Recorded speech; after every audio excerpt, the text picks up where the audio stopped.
ये टॉपिक से आपके बिहार बोर्ड में एक लॉन्ग क्वेश्चन रखा ही रहता है, कभी कभी शॉर्ट वाले में भी बन जाता है। क्वेश्चंस है वो ग्राफ पे किस तरीके से रिप्रेजेंट होती है। प्रॉब्लम तब खड़ी हो जाती है जब x प्लस वाई 4 से बड़ा हो या x प्लस वाई 4 से छोटा हो। ये साइन देख करके पता करो कि वो ग्राफ अंदर बनेगा कि बाहर बनेगा। ये ही मेन कॉन्सेप्ट होता है और इसी कॉन्सेप्ट पे आपका एक एलपीपी का सवाल आपका बिहार बोर्ड के अंदर आता ही आता है। Hello everyone, very warm welcomes to all of you. बेटा आज की जो हमारी क्लास है वो एलपीपी से रिलेटेड है, लीनियर प्रोग्रामिंग। ये टॉपिक से आपके बिहार बोर्ड में एक लॉन्ग क्वेश्चन रखा ही रहता है, कभी कभी शॉर्ट वाले में भी बन जाता है। कॉन्सेप्ट बिल्कुल सेम है। अगर आपको ये पता है कि हमारे पास ये जितने भी ग्राफ हैं, ये सभी ग्राफ यानी कि इक्वेशंस हैं, वो ग्राफ पे किस तरीके से रिप्रेजेंट होती है, तो आपका बेटा कहानी बिल्कुल क्लियर है। जैसे मैं मान लेता हूं कि हमारे पास देखो कोई भी एक ना कार्टेशियन प्लेन है, जैसे एक देखो ऐसे है, एक बेटा ये ऐसे है। अगर मैं आपसे सिर्फ छोटी छोटी बातें करूं, मैंने आपसे बोल दिया कि बेटा ऐसा करो कि x प्लस वाई जो है वो 4 के बराबर होना चाहिए, तो आप बोलोगे ना कि x बराबर 0 रखिए, तो बेटा y बराबर आ गया 4। अब आप बोलोगे कि भैया एक काम करो y बराबर 0 रखो, तो x बराबर क्या आ गया 4।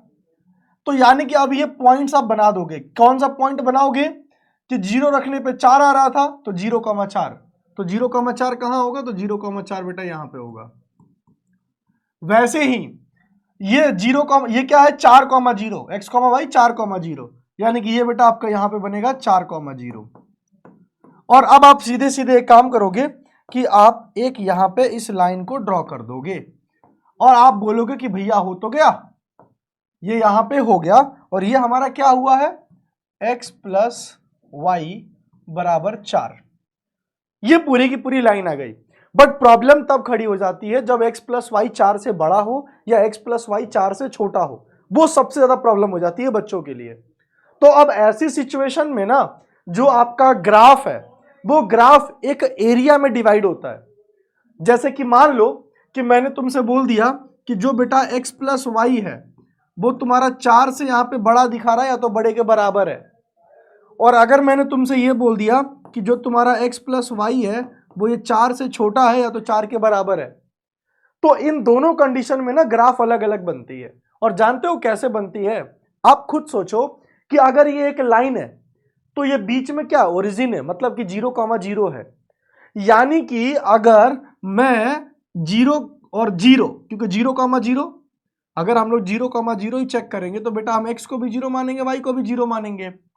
तो यानी कि हम ये देखेंगे कि जो अपना ये वाला जो पार्ट है, यानी कि जो ये 4 वाला जो पार्ट है, अगर मैं इसको 0 चेक करूंगा तो मैं ये देखूंगा कि क्या जो मेरा ये 0 है वो 4 से बड़ा है कि 4 से छोटा है। तो आंसर है कि 0 जो है बेटा वो 4 से बड़ा कभी नहीं हो सकता।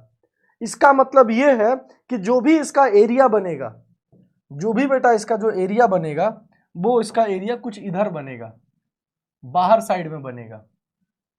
जो भी उसका एरिया बनेगा बाहर साइड में बनेगा।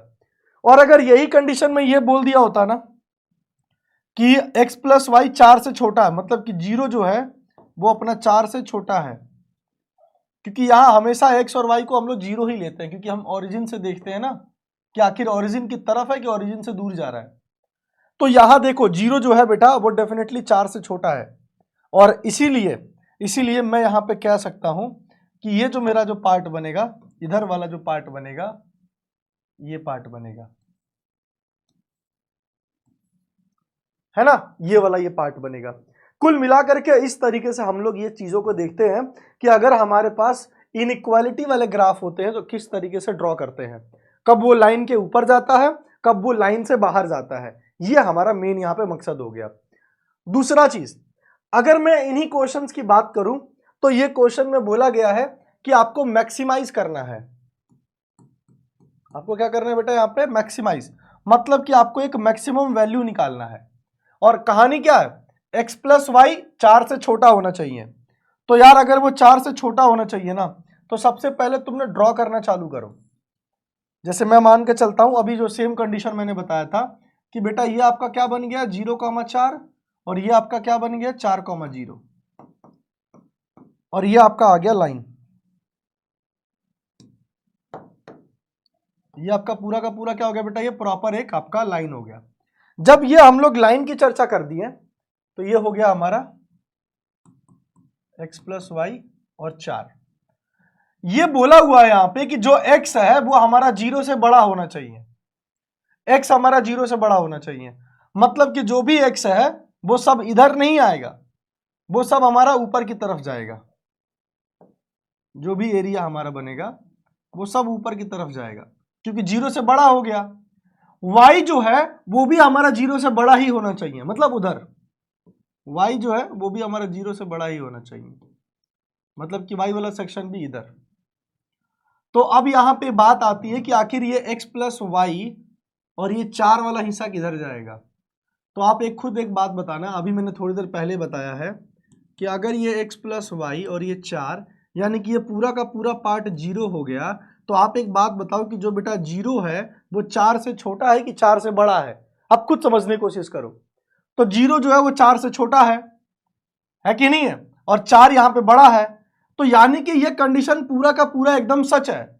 और जब कभी भी ये कंडीशन बेटा अगर हमारे पास ट्रू होती है, तो मैंने आपको बताया है ना कि अगर ये कंडीशन हमारे पास ट्रू होती है तो नीचे की तरफ आता है, और जब ये फॉल्स होती है तो बाहर की तरफ जाता है।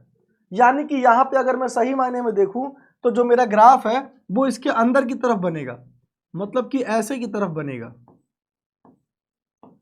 तो आप एक चीज ना समझो कि कॉमन पॉइंट क्या है। कॉमन पॉइंट तो यही पार्ट है ना, ट्रायंगल। सबका बेटा कॉमन पॉइंट तो यही आ गया ना, ट्रायंगल, और यही हमारा सबसे मैक्सिमाइज है। तो आप यहां पे पहले कोऑर्डिनेट्स लिख लो। कोऑर्डिनेट्स क्या लिख लो आप, एक तो बेटा वो 0,0 जो ओरिजिन पे आपका है, एक आपका हो गया ना 0,0 जो एकदम ओरिजिन पे है, और एक आपका क्या हो गया 0,4, और एक आपका क्या हो गया 4,0। अब मेन आप इक्वेशन पकड़ो। मेन इक्वेशन क्या दे रखा है कि z बराबर दे रखा है 3x प्लस 4y। तो अब आप एक बार 0,0 डालो, तो 0 प्लस 0 0, यानी कि एक आपकी z की वैल्यू आ गई 0। अब आप 0,4 डालो, तो 3 इंटू 0 4 इंटू 4, जो कि आपको क्या मिल गया 16। अब एक बार आप z की वैल्यू 4,0 डालो, तो 4 इंटू 3 कितना हो गया 12, और 0 इंटू 4 कितना हो गया 0, मतलब कि 12। तो अब बेटा आपके सामने ना 3 वैल्यू आई, पहला 0, 16 और 12। तो बोला क्या है कि सबसे मैक्सिमाइज बताओ कि सबसे मैक्सिमाइज वैल्यू क्या है। तो आपको भी पता चल रहा है कि सबसे इसमें मैक्सिमाइज वैल्यू आपकी क्या है 16 है।